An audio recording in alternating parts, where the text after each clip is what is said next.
A estrutura das revoluções. Uma análise histórica das revoluções e o próximo passo. A maioria dos trabalhos sobre as revoluções, a mentalidade ou espírito revolucionário, como queiram chamar, dizem respeito a um fenômeno visto como único, que teve um começo e obedece a certos padrões históricos. Podemos analisar essas tendências por meio das diversas heresias que existiram, principalmente a heresia gnóstica, que reapareceu inúmeras vezes ao longo da história e possui uma grande variedade de formas, incluindo o que podemos chamar de ideologia do mundo moderno, segundo Eric Voegelin.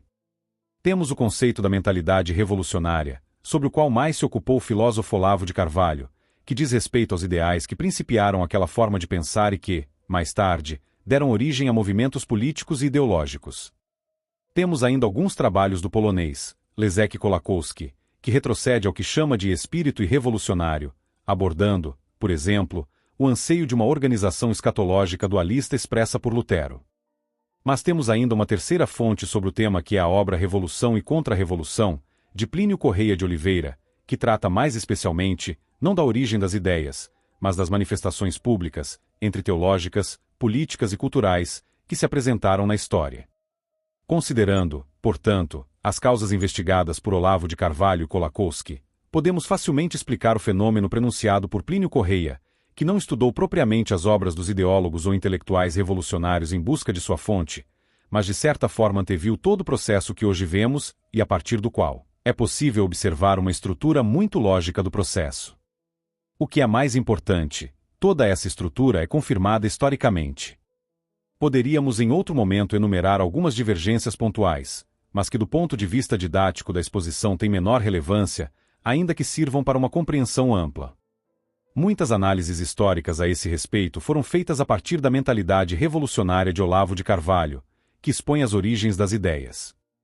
No entanto, estando ela bem compreendida, parece coincidir de maneira análoga ao processo descrito por Plínio Correia de Oliveira, conhecido por oferecer uma resistência estritamente católica contra esse processo.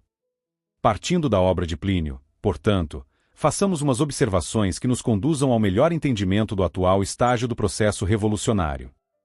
Importante ressaltar aquilo que ficará claro ao longo do texto, o fato de que, para Plínio, a revolução nada mais é que uma obra do próprio demônio para destruir a civilização cristã, o que já se encontra no estágio vitorioso, ao menos aos olhos daquela parte do mundo sobre a qual o pai da mentira estabeleceu seu império cultural, político e espiritual de erros. Para Plínio, o ideal final da revolução foi, desde seu início, promover uma adoração e culto mundial ao próprio Lúcifer, o que se vê hoje em formas literalmente expostas na cultura vigente. Mas como esse ideal já estava impresso na sua estrutura? Primeira Revolução. Para Plínio, o primeiro fenômeno revolucionário de impacto foi a Reforma Protestante. Ela deu início à primeira iniciativa pública, política e de grande envergadura que, pela primeira vez na história, ousou negar Roma e dizer um imenso não à legitimidade do Papa reinante da Igreja Católica como mediadora da salvação. Como obra tipicamente satânica, que não por acaso contou com a ajuda da maçonaria na Alemanha, o protestantismo inaugura uma afirmação de Cristo, Deus Filho, mas por meio da negação da sua Igreja. O protestantismo representou uma reedição da libertação gnóstica, que a pretexto de romper um poder opressor de Roma, repetia a mensagem da serpente do Éden em uma versão teológica. Nota-se a assinatura gnóstica do igualitarismo na tese do livre exame e da própria ideia de uma independência e nacionalização da Igreja na Alemanha, cujos devaneios já vinham desde o fanismo do Império Romano Germânico. Se o pertencimento à mesma Igreja unia a Europa, o novo nacionalismo surgiu para dividir. O nacionalismo, com Lutero e Calvino, é reinaugurado na Europa como fruto deste igualitarismo com o qual será marcado historicamente pela mentalidade revolucionária e do qual nunca mais será libertado. As monarquias europeias se dividiram entre reinados católicos e protestantes, removendo quaisquer lealdades que pudessem auxiliar numa resistência a ideais revolucionários que viriam a seguir. Segunda Revolução. O segundo ápice revolucionário na história foi a Revolução Francesa, na qual, a partir de uma afirmação de Deus Pai, negava-se Cristo e a sua Igreja Católica. Já não havia uma afirmação protestante de um Cristo sem Igreja e ou igualitário que nega a Eucaristia, mas apenas um Deus Pai identificado com o grande arquiteto do universo. Esse novo Deus, que já aparecia na filosofia moderna, visava unir sob a razão humana aquilo que o protestantismo dividiu. Mas deu origem a mais uma revolução. A maçonaria recém-reformulada foi uma das maiores promotoras da Revolução, que ambicionava nada menos que decapitar literalmente tudo que representasse o poder espiritual sobre o temporal, daí as guilhotinas contra os monarcas. A monarquia como estrutura natural e divinamente inspirada, por ser ligada à Igreja Católica, torna-se uma das primeiras vítimas desse processo revolucionário. Era preciso decapitar a Igreja Católica do poder. Surge o ideal da República, um tipo de governo que já é marcado pelo indiferentismo religioso característico da maçonaria. A força da Revolução Francesa foi muito mais simbólica, pois legou à política vindoura todos os seus símbolos, crenças e lugares comuns, como a luta contra a pobreza, a desigualdade, etc., tudo alicerçado no anticatolicismo militante e violento. Terceira Revolução. A terceira etapa foi o comunismo marxista, que através do ateísmo resultante das ideias desenvolvidas antes, durante e depois da Revolução Francesa, já não afirmava absolutamente nada e apenas negava Deus em sua mais explícita manifestação. Ali novamente a perseguição aos cristãos se tornou aberta e sanguinária. Mas o principal aspecto foi a redução do homem ao aspecto econômico, o que a inscreve como uma revolução de cunho liberal. O liberalismo, apresentado muitas vezes como oposto ao marxismo, foi na verdade o que possibilitou o comunismo ateu militante sua sanha destruidora em nome do controle total sobre a economia e, consequentemente, sobre o homem. Quarta Revolução. Aquela que é considerada a quarta etapa revolucionária não conta exatamente com o fato histórico, embora possa ser simbolizada por maio de 68. Trata-se de uma revolução que se manifesta, não mais no campo teológico, como o protestantismo, ou simbólico político da França, tampouco se restringe ao aspecto político-ideológico do comunismo. A quarta revolução é aquela que se passa no coração do homem. Depois da negação da Igreja, de Cristo e de Deus, só poderia vir a afirmação do homem.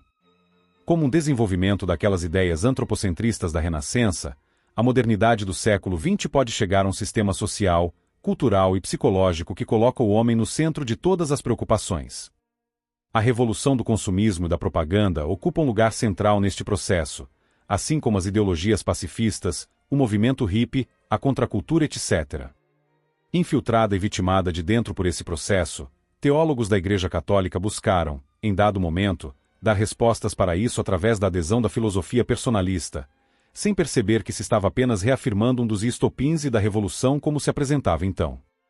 É nesta fase que podemos falar em uma superação do marxismo clássico e surgimento, por meio de suas outras formas, do que chamamos de globalismo, isto é, do projeto de uma nova ordem mundial, do pacifismo, do ecologismo, etc. Importante destacar aqui um dos aspectos deste motor revolucionário final, a exploração dos vícios humanos pela propaganda, seja ela liberal, consumismo, seja pela via dos movimentos identitários originados do marxismo, que adaptou-se ao individualismo moderno através do identitarismo. Quinta Revolução. Sendo um dos motores revolucionários a exploração dos vícios capitais, levado sempre adiante com o fim dos seus extremos, o final do processo de adoração do homem só pode terminar na adoração do próprio demônio, etapa que pode ser encarada como final. A Quinta Revolução se refere ao culto do próprio Lúcifer, aberto e público, isto é o satanismo. Apesar do sentido público desse culto, nem sempre é claro aos que estão imersos no lamaçal de vícios da revolução anterior. Mesmo aqueles que não se encontram numa miséria extrema de vícios, o fato de viverem e comungarem com teses e comportamentos do mundo moderno, os faz normalizar ofensas a Deus e manifestações que já ganharam expressões simbólicas e culturais, incapacitando os consumidores dessa cultura para identificarem o culto literal ao diabo quando este aparece diante deles. Estrutura da transição de uma revolução para outra. Uma das coisas que nos ajuda a antever ou a identificar a era revolucionária em que estamos é a compreensão do processo de transição entre elas. Um dos mais evidentes chama-se saturação. Trata-se do cansaço ou da extrema exibição de certo padrão social visto como vigente, contra o qual uma força se insurge, dando origem ao processo seguinte. Um exemplo está na cultura do romantismo, na Europa, que levava a uma melancolia poética disseminada pela literatura e se refletia nas vestimentas de exageros de modéstia caricatos, que culminava em problemas de saúde. Ansiava-se por morrer de tuberculose, em um quase culto da doença. Esse movimento foi tão obviamente proposital que, no Palácio de Versalhes, um baile convocado pela nobreza, uma nobreza já bastante revolucionária e cínica, não possuía banheiros, tendo sido objeto dos jornais a verdadeira porcaria de que resultou no dia seguinte. Este exemplo basta para ter ideia de um certo cinismo na nobreza pouco antes das revoluções comportamentais e dos vestuários, que passaram a valorizar um culto oposto, o da saúde, dos hábitos saudáveis, roupas curtas e arejadas, em uma espécie de libertação das amarras da sociedade opressora e tradicional. Coincidência ou não, era no final do século XIX que surgiu a grande moda do naturalismo, nudismo e culto à natureza e a libertação esotérica orientalista, Monte Verità, nos países aonde o romantismo foi especialmente marcante. O processo da saturação se resume pelo uso de exageros ou caricaturas para instrumentalizar os próprios críticos e a opinião pública a serviço de um novo horizonte sobre o qual, em geral, não se imagina que chegará. Isso quer dizer que os revolucionários utilizam as reações dos seus próprios críticos, desde que estes não conheçam perfeitamente os seus objetivos finais, para colaborarem ativamente em favor deles. Partindo deste exemplo, que levou à transição que preparou a sociedade para a Quarta Revolução, pensemos em como a sociedade atual, ainda imersa em um resto dessa quarta, o globalismo, prepara o surgimento da terrível Quinta Revolução. O motor revolucionário por excelência, de acordo com Plínio, são o orgulho e a sensualidade. Não por acaso, esses são os dois ramos dos vícios da árvore dos vícios e das virtudes, que o grande educador Hugo de São Vítor utilizou para explicar os fins da educação medieval e suas ameaças à boa educação. Os ganhos que se originam desses dois vícios evoluem para as 1001 combinações que vemos hoje em todas as ideologias modernas. Pois bem, o globalismo, assim, como símbolo desta quarta revolução, sendo aquela que se passa no coração do homem, é a exploração, pelo demônio, desses vícios até ao seu máximo possível, originando aberrações como as que vemos hoje: aborto, ideologia de gênero, teoria queer, bestialidades, incesto, pansexualismo, etc., etc. Por definição e compreendendo essa estrutura que inclui as consequências dos vícios humanos, o resultado fatalmente será a chegada final e triste na pessoa do próprio Satanás, marca da revolução seguinte. Ora, o avanço desse processo produz uma óbvia revolta moral na alma humana, o que leva fatalmente a um despertar de consciências que cresce à medida que avançam as aberrações. Se essas consciências estiverem atentas a esse processo, elas poderão pará-lo ao antever o próximo passo. Mas se não o conhecem, agem em benefício da transição para a etapa seguinte. Se o globalismo é a ação indireta do demônio na exploração da libido dominandi é o eurasianismo russo, de caráter abertamente satânico, a base para o estabelecimento de uma ação direta do príncipe das trevas através do disfarce de tradição, que leva inevitavelmente todos aqueles críticos da revolução anterior. Isso explica a insistência de Alexandre Dugin com a oposição ao globalismo, ainda que sua matriz ocultista e esotérica o leve a origens comuns de ambos os movimentos.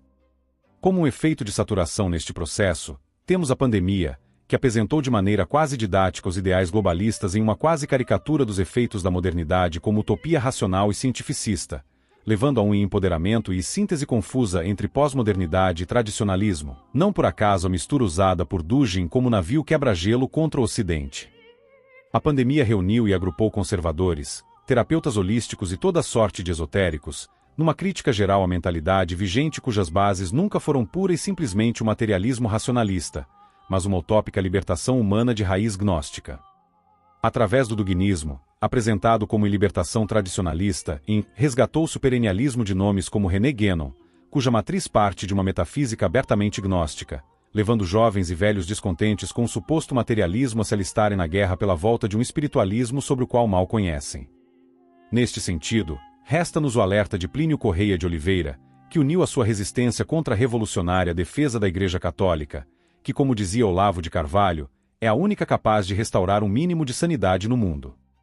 Mas sob os olhos dos filhos da Quarta Revolução, esta Igreja está morta e crucificada num altar de fracasso político, ideológico e cultural. Resta aos apóstolos da confiança a fé que durará para sempre, ao contrário dos que optam por abandonar o barco durante a tempestade em que Deus, aos olhos do mundo, parece dormir tranquilamente enquanto ofendem de 1001 formas.